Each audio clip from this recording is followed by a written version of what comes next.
السلام علیکم ورحمۃ اللہ وبرکاتہ، نحمدہ ونصلی ونسلم علی رسولہ الکریم، اما بعد۔ محرم الحرام کی آمد ہے۔ غلامان مصطفیٰ، صحابہ و اہل بیت اور خاص طور پر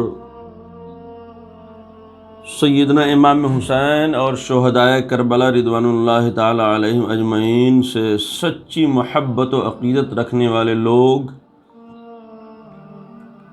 محرم الحرام میں بارگاہ حسینی میں خراج عقیدت پیش کرنے کی تیاریوں میں مصروف ہیں۔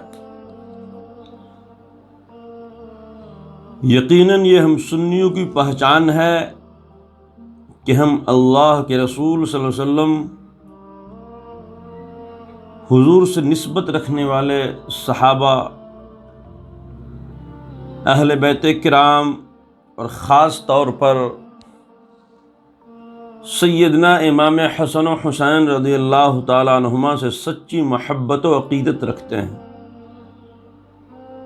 بزرگوں کی بارگاہوں میں خراج عقیدت پیش کرتے رہتے ہیں۔ محرم الحرام کا مہینہ حرمت والا، عزت و عظمت والا مہینہ ہے۔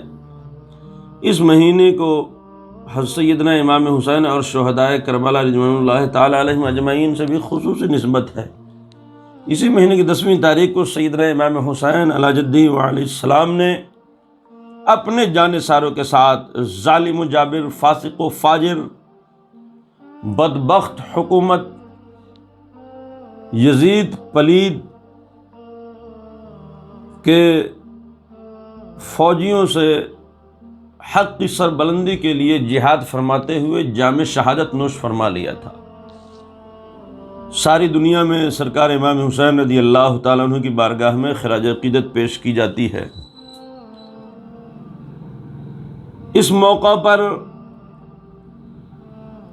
صدیوں سے مسلمان اکھاڑا نکالتے آئے ہیں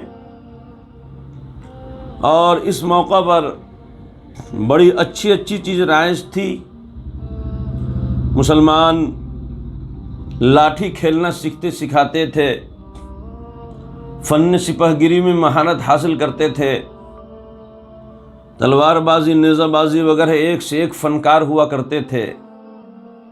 لیکن دھیرے دھیرے یہ ساری چیزیں ختم ہوتی جا رہی ہیں، جو بڑی افسوسناک ہے۔ اب عالم یہ ہے کہ لوگ گلی نکڑ پر اور اپنے اپنے محلے کے راستوں میں کچھ لڑکے ڈھول تاشا باجا وغیرہ لے کر کے پیٹتے رہتے ہیں۔ نہ کوئی وہاں اکھاڑا کھیلنے والا ہوتا ہے، نہ اور کوئی اس کا فائدہ ہے۔ تو میرے بزرگوں اور دوستوں، جو اچھی چیزیں ختم ہوتی جا رہی ہیں، اس کی بقا کے لیے، اس کے فروغ کے لیے ہمیں کوششیں کرنی چاہیے۔ فضولیات، لغویات اور ناجائز و حرام کاموں سے بچنا چاہیے۔ میں پوچھنا چاہتا ہوں، یہ کھڑے ہو کر کے ڈنکا بجانے سے، ڈھول تاشا بجانے سے کیا فائدہ ہے؟ شرعاً اس کی اجازت بھی نہیں ہے، اور بلا وجہ ڈنکا پیٹتے رہنا، اس سے کیا فائدہ ہے؟ سرکار امام حسین کو کیا خوشی حاصل ہوگی؟ البتہ اگر آپ فن سپہ گیری سیکھتے ہیں، لاٹھی وغیرہ چلانا سیکھتے سکھاتے ہیں، تو یہ ایک طرح کی ورزش بھی ہے، اپنی حفاظت کے لیے، سیلف ڈیفنس کے لیے بھی بہت کارآمد ہے۔ اس سے موقع محل آنے پر دشمن سے مقابلہ کی ہمت و جرأت پیدا ہوتی ہے، اور بھی بہت سارے فائدے ہیں۔ ہمارے آباء و اجداد کا طریقہ بھی رہا ہے، لیکن اچھی چیزوں کی طرف آج کسی کا دھیان ہی نہیں ہے، غیر ضروری چیزوں میں لگے ہوئے ہیں۔ یہ افسوسناک بات ہے۔ اس لیے اکھاڑا نکالنے والوں سے میں خاص طور پر گزارش کروں گا کہ ہمارے آباء و اجداد میں جو اچھی چیزیں رائج تھی، اس کو رائج کیجیے، فضولیات لغویات سے احتراز کیجیے۔ خاص طور پر جو اس موقع پر کچھ لوگ شیر بھالو بندہ کے بغیر بنتے ہیں، یہ بڑی افسوسناک بات ہے۔ یہ امام حسین علیہ جدہ و علیہ السلام کی شہادت کا مذاق اڑانا ہے۔ یہ عورتوں کی بھیڑ لگتی ہے، اس پر سختی کے ساتھ ان کو منع کیا جائے۔ یہ کوئی تماشا نہیں ہے جس کو دیکھنے کے لیے بھیڑ جمع ہو گئی، یہ حقیقتاً جلوس حسینی ہے، اور ہمیں فنکاروں کی قدر کرنی چاہیے۔ علاوہ ازیں تعزیہ داری سے بھی پرہیز کیجیے۔ اس کی شروعات ہوئی تھی، امام حسین رضی اللہ تعالیٰ کے روضے کی شکل بنائی جاتی تھی، مگر دھیرے دھیرے لوگ بھول گئے کہ اس کی حقیقت کیا ہے، کیا بناتے ہیں، کچھ سمجھ ہی میں نہیں آتا۔ تو میرے بزرگوں اور دوستو، اگر آپ بنانا ہی چاہتے ہیں کہ بنانا ہی ہے ہم کو، تو سیدنا امام حسین رضی اللہ تعالیٰ عنہ کے روضے کی نقل بنائیے۔ وہ ایک نسبت والی چیز ہوگی کہ روضہ امام حسین رضی اللہ تعالیٰ عنہ سے اس کو نسبت حاصل ہوگی کہ اس کی نقل ہے۔ غیر ضروری چیزوں سے پرہیز کیجیے۔ کچھ لڑکے سننے میں آیا شراب وغیرہ پی کر کے بھی آ جاتے ہیں۔ میرے بزرگوں اور دوستو، وہ کس منہ سے کہیں گے کہ ہم امام حسین رضی اللہ تعالیٰ عنہ کی یاد منا رہے ہیں؟ کام آپ شرابی کبابی ہونا یہ یزیدیوں کا طریقہ تھا۔ یزید کی فوج میں ایسے لوگ تھے، یزید شرابی تھا۔ آپ امام حسین رضی اللہ تعالیٰ جو بھوکے پیاسے آپ نے شہادت کے نام جو جام نوش فرمایا، ان کی یاد منا رہے ہیں۔ تو شرابیوں پر سختی کے ساتھ پابندی عائد ہو۔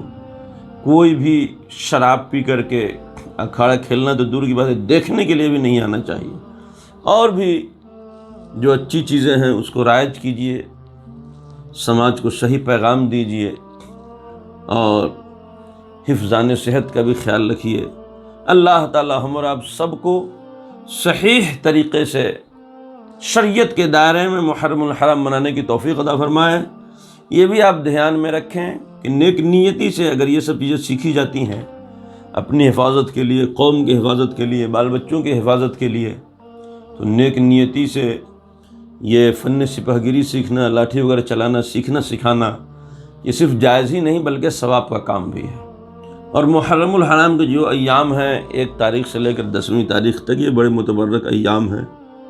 ویسے بھی حرمت والا مہینہ ہے، اگر ہو سکے تو پورے 10 دن روزہ رکھیں، نہیں تو کم سے کم 9ویں تاریخ کو اور 10ویں تاریخ کو روزہ رکھیں۔ اس روزے کی بہت فضیلت ہے۔ آقا علیہ الصلوۃ والسلام بھی عاشورہ کے دن روزہ رکھا کرتے تھے، صحابہ کرام میں بھی رائج تھا، بلکہ حدیث پاک میں آیا ہے کہ 9ویں کو بھی جو ہے رکھنا چاہیے۔ وہ باعظیم دن ہے، بڑی متبرک دن ہے۔ 10ویں محرم الحرام کی تاریخ، اس کو گناہوں میں ضائع مت کیجیے، نیکیاں کر کے اپنی دنیا اور آخرت کو سنواریے۔ اللہ تعالی ہم کو شریعت کے اصولوں پر چلنے کی توفیق عطا فرمائے۔ والسلام علیکم۔